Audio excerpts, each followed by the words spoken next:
Hi, this is Amari Johnson from Detroit, Michigan, sitting here at Frankly Speaking with DJ South Tech from Chattanooga, Andy Sweet from Via, Illinois, Michele Peterson from Via Johnson City, and Governor Carlos Hampton from Chattanooga, Tennessee. East Chat. East Chattanooga. East Chat. Hey, Carlos, how y'all doing? Well, I grew up from Detroit. I moved to Tennessee last summer, and it's been kind of smooth from there on out. So Yeah, better here than Detroit, or yeah, the killing rate is so much better. no snow. That's what I No don't miss snow. about Midwest. Yeah, I mean Snow. in Detroit, like it's like you get snowed in. Like Yeah. literally, cars can't move. How tall? Tall as your car. Yeah. I remember. I mean, even Central Illinois, like you'd be waking up for school and be like, I know it snowed. And you go out and look, and like we had our house had all windows in the front, like full story high, and you go out and you look and be like, oh yeah, like that's 6 foot tall. We're not going to school. But yeah, then you have to dig out your front door. Like I went to boot camp in Great Lakes, Illinois, and after that point, I just never liked snow anymore. It snowed from January 3rd up until April 1st, April Fool's Day, and then it rained from that point on to April 11th when I left, and that totally ruined me of snow and ice. I just don't care for it anymore. I love the South. I agree. And the wind, I'm sure Detroit, the wind. Oh, almighty. Nothing stopping it. No mountains. No mountains, no trees, just corn and soybeans. You got to walk backwards everywhere you go with a jumpsuit on. Walk around like little Randy, Ralphie's brother, on the Christmas Story. Yeah. So you're digging the South. Yeah, the South is so much better than the North when it comes to the weather. Yeah. A little bit slower pace too, huh? Yeah. In Detroit. No. Did you get to experience any of the tainted water that Flint was going through, or is going through now? I still believe. No, well, I don't think so. You don't think so? Yeah. That's good. Hope not. Yeah. Yeah. You would definitely know if your water like Coca-Cola. Yeah. Going through drains. Yeah. That would be horrible. So, what school are you going to? Well, I'm going to Howard. Going to Howard. Hustling Tiger. Yeah. I might join the football team, music, maybe even the video shooting class that they have up there. Really? Yeah, there you go. Awesome. Yeah, so we got a little sampling too, but tell us all what other kind of stuff you're into. I like to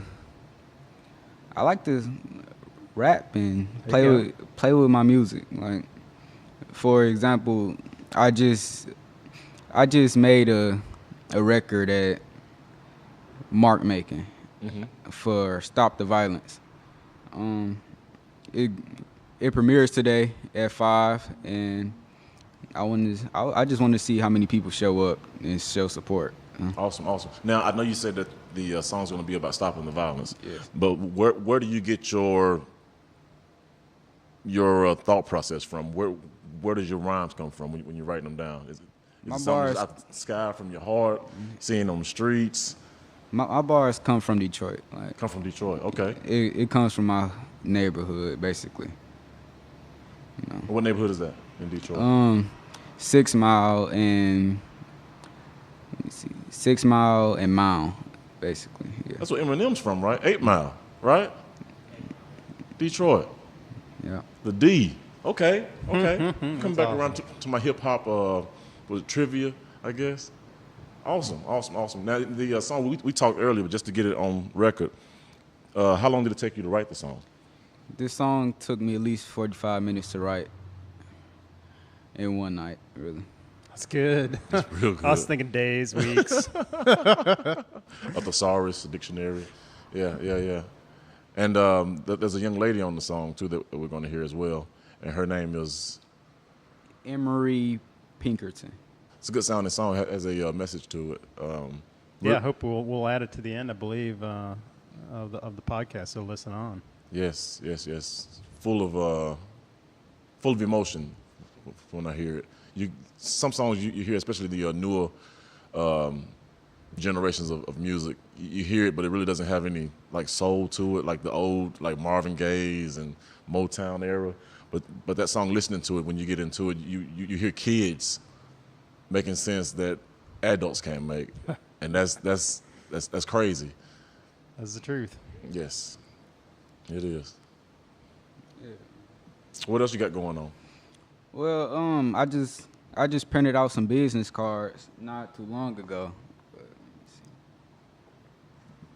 I printed out some business cards showing what I do.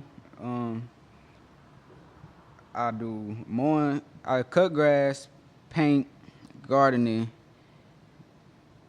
moving assistant, building maintenance, and more. There you go. You got to admire somebody's willing to go out there and make their own money. And music after hours. And music after hours. That's just a hobby that I do. Don't negate the hobbies. No. Don't negate the hobbies. Bit of advice: find something that you do for free and get paid to do it. It's a lot easier to get up and go to work when it's like that. It really is. Yes, sir. All right, well, let me jump in here, Amari.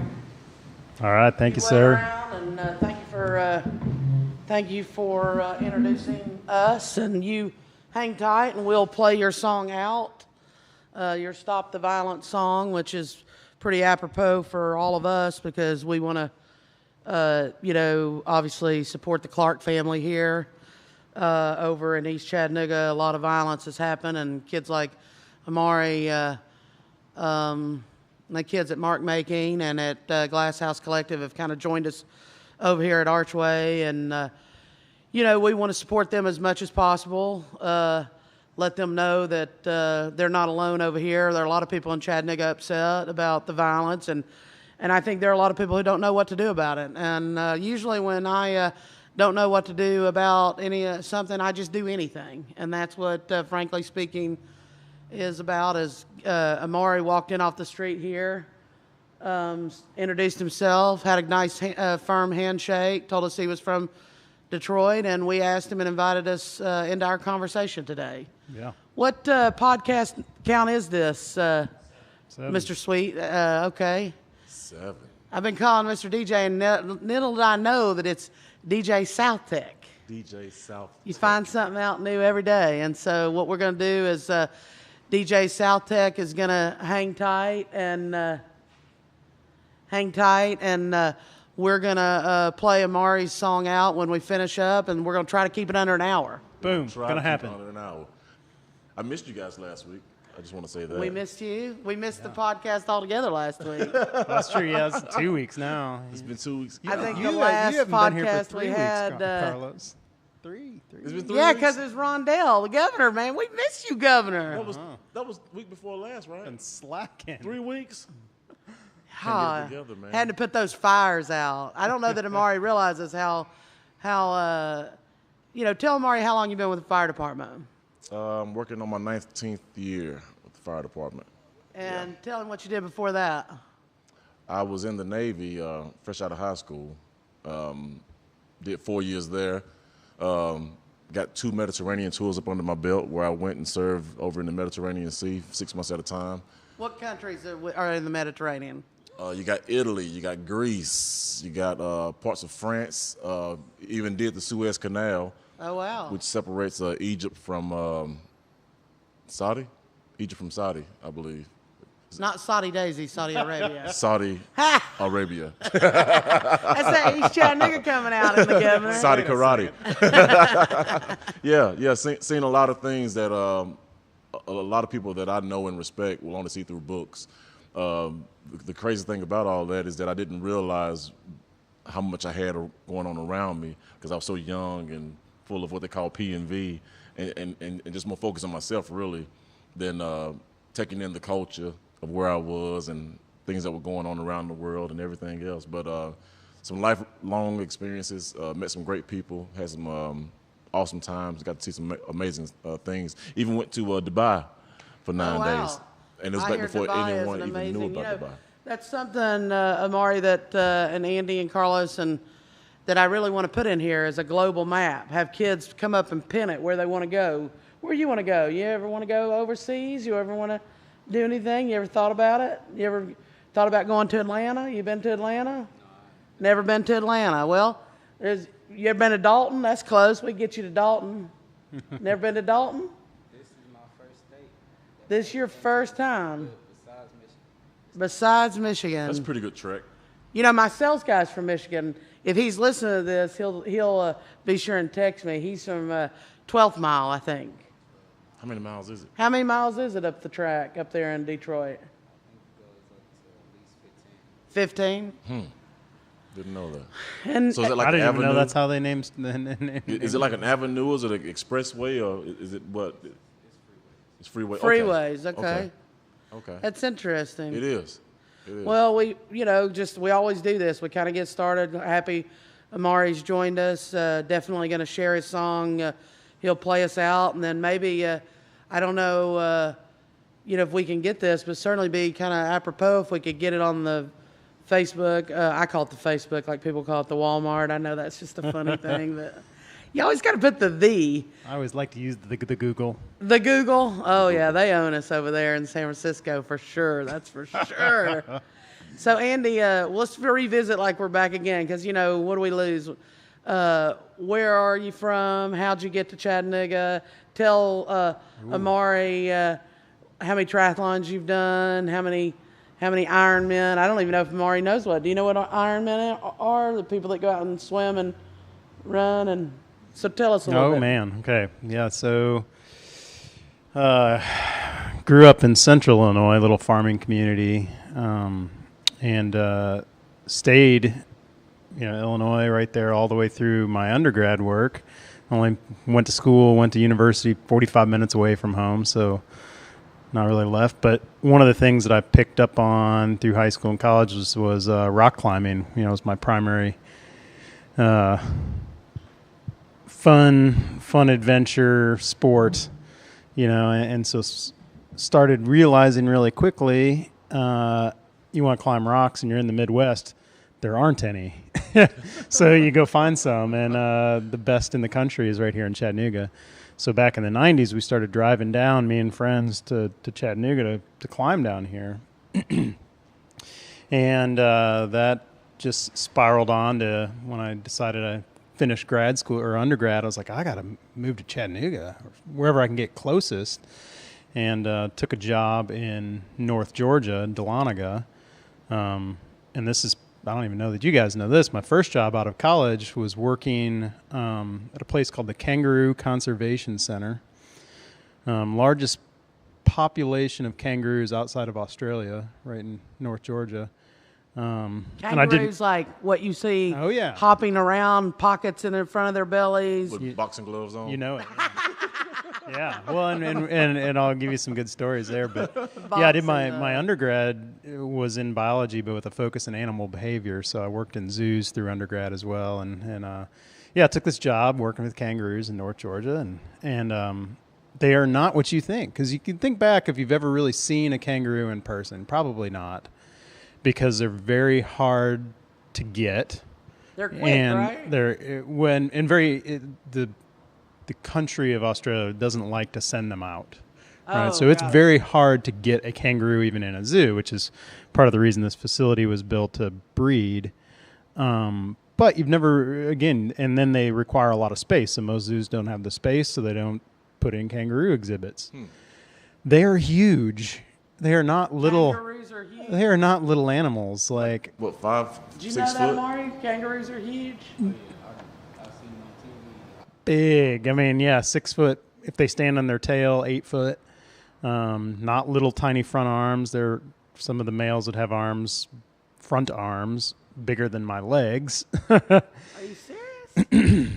And I saw a movie when I was a kid. This is where the boxing glove came from. I think it was Lou Gossett or somebody was sitting there in the ring boxing this marsupial. all right. So my last kangaroo story too, because people don't really get this, but they don't box with their little front arms either. They box with their hind legs.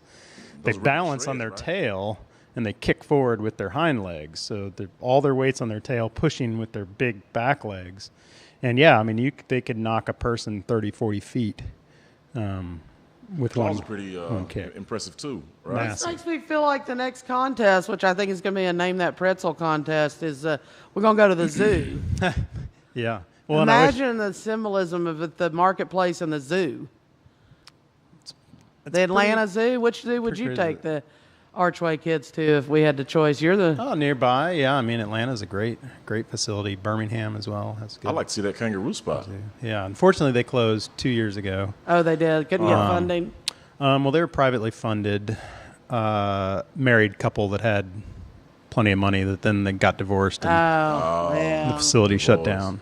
Got to split the kangaroos up. Got What to did break kangaroos it go, I down. wonder? I'm sure they sold them to zoos. Oh, Huh. But yeah, that was my first job out of school, and then quickly realized that work's hard and play's more fun. So then I started rock climbing full time. Did some sales rep work for some companies and had some sponsors, and you were so- that like really? Yeah, I got a buddy here in town, John Duro. You know John? I don't. Yeah, they moved up on Lookout, and they were boulderers. Yeah, yeah. They like the puzzles. I never do this. When you approach a boulder, it has a puzzle to it. A boulder. A boulder, like A rock. a So rock, Bouldering, yeah, a is large. just unroped climbing, short. It's unroped climbing, but they make their way around the boulder. Have you ever done that? up the boulder. It's up the boulder, but there's a way to do it where it becomes like a puzzle. Yeah, essentially, there's probably not many things to hold on. So, right, you have to piece together the holds that exist to get up that boulder. Right. And it is a very calculated, puzzle or, like equation to kind of put. That's right. And then they it's seem graded, like the right? way Some it would- things are easy, some things are hard. They seem like the way it would do is it would teach them patience versus just going straight up. They had to figure out a way. These guys would just try to figure out a way to go and make it up this boulder. That'd be an interesting trip.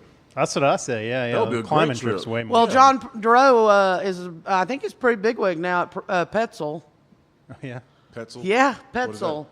It's Climbing I think it's a company, yeah. multi-gazillion dollar company that makes climbing gear. They make it for the military. They make it for coal miners. They make a lot of stuff. Petzel.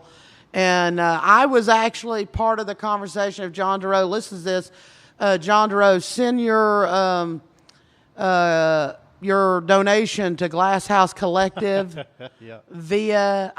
He asked me for advice when he was leaving his first job when the Petzl rep, because it had an economic ladder. Petzl gave him a ladder, Yep. but he wasn't sure because he was just getting married if he should make the change because he had been with another company and it was pretty secure and kind of like Amari here moving to Chattanooga. I'm imagining you didn't know anybody, right? It's funny, when I moved to Chattanooga, I thought Erlanger was the UTC dormitories. I never visited Chattanooga before I made a choice to come here. The Baroness de Langeais. So when you follow the signs from Hamilton Place when you're coming out of Johnson City, it takes you via the dam and down Amnicola. And then you pass the roundhouse, which I think is called McKenzie Arena. I don't know if they're going to change the name or not, but They did change the name to the McKenzie Arena, right? It was the Roundhouse. well, I think that's because early. that man who made all his money in checking to cash gave him a bunch of money, but then I think he went bankrupt, and now I think he's deceased. God rest his soul. But You got all the insight, don't you? well, I I didn't know mean, any of these stories. I've been doing a lot of business here. I actually don't do a lot of business here. I spend money here, so I like to get to know where I'm spending my money. Nothing wrong with that. Teach And me. and so we're here at Archway today. We didn't say the date. Does anybody know the date? Today is the 5th. August the 5th, 2016. This is our 7th podcast. We had Asia Johnson and Christian McKibben from Glass House Collective and Mark Making, and now Archway Kids join us. We launched the video of the rafting trip, which was awesome. That's great. Awesome. I think we're going to ask Amari to watch the video and write a song for the rafting trip, even though he didn't go. I think that maybe we'll give somebody, we got to get an original song to go with the rafting trip because the video guy chose Drake. Drake might sue us. he might send us a cease and desist letter. Drake might. And it's not with me. The video guy chose the song, and I told him, we probably gotta come up with an original song before we really promote it. And I'm not sure if we'll explain to Amari. Do you know what trademark is, Amari? Do you know what copyright is? Like a license, right? You want to grab Andy's mic, and I'll explain to you what it is. So, do you know what it is? No, I really don't. Have you ever heard the word trademark? I heard of it, yeah. And so, have you ever heard the word copyright? Mm-hmm. So when you wrote that song, that Stop the Violence song, who were the collaborators with you? What are their names? Amari Pinkerton. I forgot the other female that was on the song. There's another female with you. So you guys would have copyright written. So I'm going to tell you a story about Dolly Parton. Do you know who Elvis is? You ever heard of Elvis? Elvis Presley? Yes. Yeah. So can you imagine how big Elvis was in your day as a young man? He was probably one of the biggest musicians, artists in this country, and he had a manager, and I can't remember his manager's name, but this is interesting about Colonel, not Colonel Sanders, but No, that's chicken. yeah, Colonel something, but it was he went Colonel by, Parker. Is it Parker? So here's how it went down, Amari. Dolly Parton was an up-and-coming musician like you. Mm-hmm. She came from the hills of Sevier County, Tennessee, in the sticks. Probably no running water at one time in her life. Mm-hmm. And so you would think that she'd just about do anything to get out of there, right? Yeah. And so she moved to Nashville in probably the 60s, took a job on a radio show, then went on to go on to a TV show. Still hadn't made it big, but wrote a song called I Will Always Love You. I Will Always Love You. Elvis Presley heard the song, told his manager to call Dolly Parton that he wanted to record that song. But Elvis Presley wasn't a businessman, but Colonel Parker was. Remember that contract you brought in to me the other day? Yes, I do. It had copyright and other things in it that would have said whoever you give those words to, they own it. So if you come up with something as an original thought or an original language in the way that you're going to sing it, copyright is the words. So what happened is Colonel Parker went to Dolly Parton and said, I will pay you this much for your song. And she had the fortitude and the intelligence to understand copyright law, even in 1972. And being a woman. And being a woman with very little value in the marketplace at that time. And she said, no, sir, I don't sell my songs. Elvis Presley can sing my song, but he will not own my song. And Colonel Parker said to her, well, then we won't buy your song. And she went 30 years till Whitney Houston's people approached her and Whitney Houston cut that song, and that was the highest grossing song Dolly Parton had ever made any money on because she didn't sell her value. Yeah. She didn't want to be owned. She said, I'll cut you in the deal because I own the song. That's why it's important for you to know when you bring a contract and somebody brings a contract to you, the number one thing when someone brings you a contract is it giving you consideration. When you sign that contract, is somebody giving you $10,000 or $10 or $1 million? If they're giving you nothing, then that contract is worth nothing. But what happens is people convince people they have no value.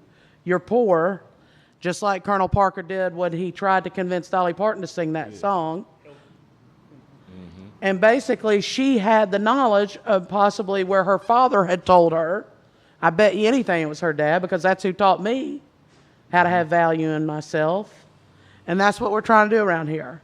So when somebody brings you a contract, you make sure you take it to an adult. And in an adult's world, that's a lawyer. But in your world, as a teenager still, that's an adult. Yes. Someone who can tell you, hey, man, here's where this is. You got it? Yeah. Knowing and understanding what it is and what's on the contract and what's going to be needed for it. And what's expected of you. Yeah. And what Got your it? value is in that contract. Yeah. What your value is. That's right. So somebody may say, hey, man, I'm going to give you $50, and $50 when you don't have $2 sounds like a lot, right? Yeah. And so what happens is they exploit you because you don't know the value you've got inside you. I don't think that's your case, Amari. Mm-hmm. You walked in here, and you need to shake our hands, and you need to know that we respected that, and that's why you're at our table. He looks you in the face, too. And you look us in the face. And I saw you the other day when you were in your crowd, and you remember I nodded at you. Mm-hmm. Okay? So hand that phone back to him. Now you know what copyright is. I'll explain trademark the next time. Funny, we were trying to get the Colonels down pat because Colonel Sanders got into a predicament after selling his brand to that company to where he couldn't even use his own name. He sold the rights and everything to KFC, and when it came down the line, he was trying to come up with another market because they, I guess, made it into a corporation and took the personality out of it.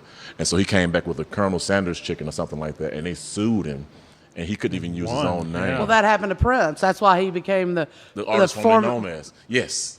Because he had signed, you know who Prince is, Amari? Prince signed a contract like what you got presented with. He was an adult when he signed it, so he couldn't get out of it based on ignorance. The guy had given him some money. He continued to take the money because he came from a place that had no value when it came to economic value, but had tons of individual value. Mm-hmm. And he realized he had been taken. So when he went back, he basically just said, you can keep the name Prince because that's what you own. That's been my name since I was born. Most people don't know that. And the reality is he became the artist formerly known as Prince, and that was because that contract he signed. Mm-hmm. The person that gave that contract to him knew that they were taking advantage of his ignorance, and they basically enforced it. And he said, that's fine. I'll be the artist formerly known as Prince. Did you know that he never sold his music to iTunes? I do know that. I think if you ever put a Prince song up on YouTube, it immediately comes down. Yes. He had it on lock. He said that no one would make money off my music but me. That is correct. Yes. Awesome. The movie Straight Outta Compton has an interesting story if you guys hadn't seen it. I haven't seen it. About how NWA, the guy Eric Wright, Eazy-E, was the one that did the front money to get the group's first album recorded. And then he met the guy, I forget his name, Jerry something, and Jerry Heller. And Jerry got him into the market, but Jerry knew the game better than they did. And Ice Cube got into a back and forth about contracts and stuff to where he went off and did his own thing. To where, like you said, the rest of them were looking at the check because it was a scene in there where Jerry offered him $75,000 to sign the contract, but he had to sign it right then. But Ice Cube was adamant about letting someone look at it first. And this had been going on for like time period where they were on tour. He's like, hey, where's the contracts? Where's the contracts? Because Eazy-E was living good, eating steak and drinking champagne, but they were eating like Fatburger, I believe, is one of the scenes he said. But then as time went on, and there was an interview. And the lady asked Ice Cube, what were they doing with all the money? And he played it off like everything was good, but then afterwards, they rushed and tried to get a contract in front of him, and he wouldn't sign it. Who's he? Ice Cube. Oh, so Ice Cube had the fortitude to not be that desperate. He did, because everyone else saw the $75,000 check, and they went ahead and signed because that was a lot of money. I can promise you I would have signed a $75,000 check. Well, Dre did sign, who's a billionaire now. Dr. Dre's a billionaire. He did sign, but he told Cube in one of the scenes that because he had a kid and had bills to pay, and he had a mom back home. I would have signed that contract. But Cube, I guess the position that he was in, he saw that there was a bigger picture. He did a lot of the writing for the group that people don't even know about, a lot of the lyrics and stuff. And he knew the value in what he had done. Did you know that? Did you know that, Amari? You can write a song and you can make more money off of letting somebody sing it versus you singing it? I mean, it's important for you to understand that intellectual property, which is, yes, it's very, very important. There's a few of them that's done it. Neo, the lady Candy from the Housewives of Atlanta or whatever. They write songs and they let musicians record it. Well, that's the story about Dolly Parton and Elvis. And so we didn't plan on, with Whitney Houston, we didn't plan on talking about that today. How funny is it? How it leads. Chemistry. I mean, Kangaroos and music.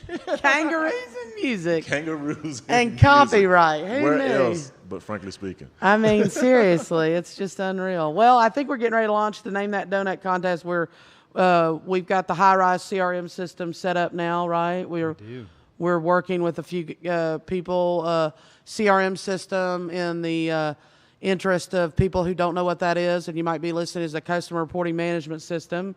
It allows us to keep up with what we're doing here and who's walking in the door, and it really gives us the information we need to understand the marketplace that we're trying to create over here in East Chattanooga. Mm-hmm.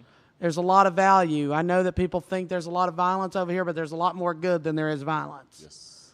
And, if we can tap into the good, to me, and you start bringing more people, we have a possibility of diluting this poverty pollution over here. Breaking the cycle. Breaking the cycle. That's such a big thing that we all talk about a lot, and is well worth mentioning. The whole reason for the CRM and this, all that, is we could come over here and do great things and create and launch this very same project.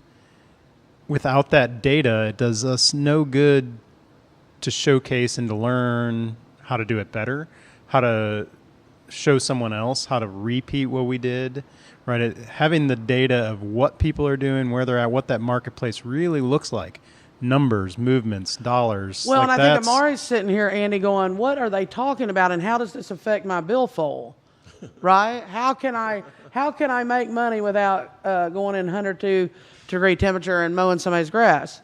You mow someone's grass, and the first thing that you do with the system that we're talking about, Amari, is if it's Andy's grass or my grass, is you find out where we're from, and you put that in what's called a customer reporting management system. Because people in business like for you to know who they are when they're giving you their money. Well, and it's great if you have that record, right? For something like what you're talking about doing with some repairs and grass cutting and everything else. Who am I working for? How many people are in their family? What do they do? What did they talk about? What are they from? Where are they going? And then all of a sudden you might launch another service at some point and be like, who's perfect? Yes. It's this person. Because go back in your notes and say, man, I'm going to start doing some piano music and everything else, and I noticed they have a piano in their house and have house parties. Like, boom, I'm in. So listen, here's the deal. We just talked for how long we've been on? About 30 minutes? And here's the deal. The way it works is if you picked up on a few things, then you can sell something to someone. What you're trying to sell right now is people would think you're trying to sell cutting grass or building maintenance or painting, all the things that you list. Here's what you need to know about sales. You sell yourself, and people will buy anything from you. Because when you look at them and you shake their hand and you let them know where you're from, and I used to make a joke whenever I'd shake somebody's hand down here when I was waiting tables, and I'd say, I'm a Johnson City immigrant. Mm-hmm. Because they would think that was funny, because they thought an immigrant was like a Mexican immigrant or a European immigrant. But when I came from Johnson City, Tennessee, down to Chattanooga, I didn't know anyone. And now look how many people I know, the people at this room. But the main reason that is because I knew how to interact with people and not be afraid of them. And because you walked in this room and took a chance, but you've got to pick and choose and make sure that you overcome any fear you have by adding opportunity through how you talk to someone. But the CRM system I'm talking about is free on your phone. Mm-hmm. And we will show you how to use that so that you will know that Andy Sweet is from Illinois. And you may run into somebody next week that doesn't seem to trust you, and you tell them, I just met a guy from Peoria. Say it. What's the name of your town? Peoria. Peoria, Illinois. You know Carlos now from East Hampton, East Chattanooga, the governor. The governor. You know Devin, and what did you pick up on Devin when I first walked in? What did I tell you his parents do, and how famous are they? Very famous. That's right. Architects. They build things. They're original thinkers. And people respect that. So when you go and around town, there is always going to be that common thread, no matter what color or what your pocketbook reads, if you listen to people and if you make notes. And now you're living in a world that you can make notes. See that CRM system up there? It's going to have 10,000 people in it before next week that I will know my connection to them. And you yourself can put 5 in there in your own CRM system. And then that begins to spread. And then when you want to play music, you don't have to sign a contract. You send it to people and you write a story. I'm Amari Johnson from Detroit, Michigan. I don't know anyone. And you begin to tell them who you do know. And the common thread is somebody always knows somebody who always knows somebody. That's right.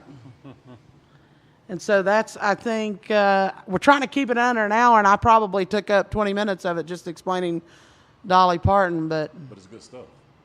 It's good stuff. I mean, that's really the genesis of why we're here at Archway, is to teach kids like you, Amari, that when you get a contract put in front of you, you always got to find what when somebody puts a contract in front of you. That's right. And you got to find an adult who may have seen a contract already. Was that the first contract you ever saw? Yep, my first contract. Did your eyes get big? It won't be your last one, I can assure you. Yeah. Well, I think it's good. We can chat about Name That Donut for a minute if we're getting ready to push that out, and then play the song. We'll keep this week well under an hour. I think we're under an hour today. I think today is interesting. Today is... Before we go down another rabbit hole. I think... and we'll do it. We will do it. We're not scared. I think we need to publish Amari's song and let it play us out. And we have anything else on Name That Donut we got to tell people? I think that, I met with Barbara Davis at Cox Bakery on something today, and frankly, I think where I'm at with it is we just got to get the CRM system with Nidra up and running, and then we got to publish it that the kids from the rafting trip, but they're going back to school, so I've been kind of waiting on that to happen till they get settled in. Sounds good. All right, I think we're out, and then we're going to play Amari's and Emery. Is this Emery too as well, and the other lady? And we're going to give them credit. Somehow, Andy, when we do the thing, I want all 3 of their names, that this song was done, written by them and done at Mark Making. Put the producer on there. What's the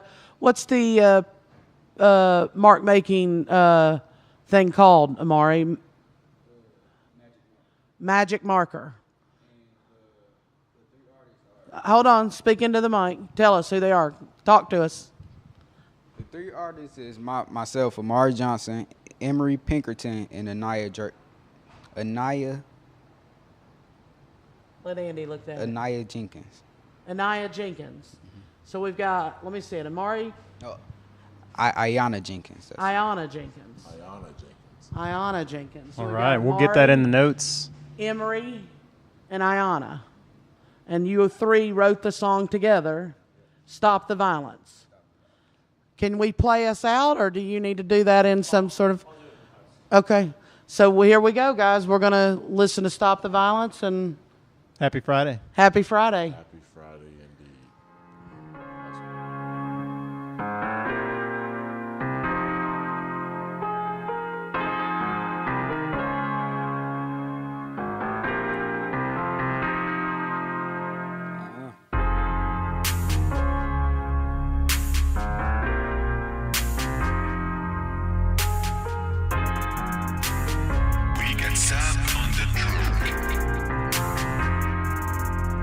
All I really care about is keep it in the honey.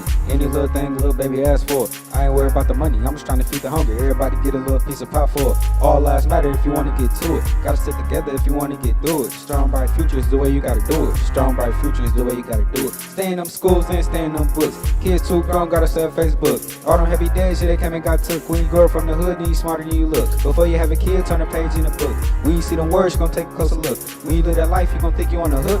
When you live that life, you gonna think you on the hook. Yeah. Stop the violence. Stop the madness. Stop the violence. Stop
What's up on the truth?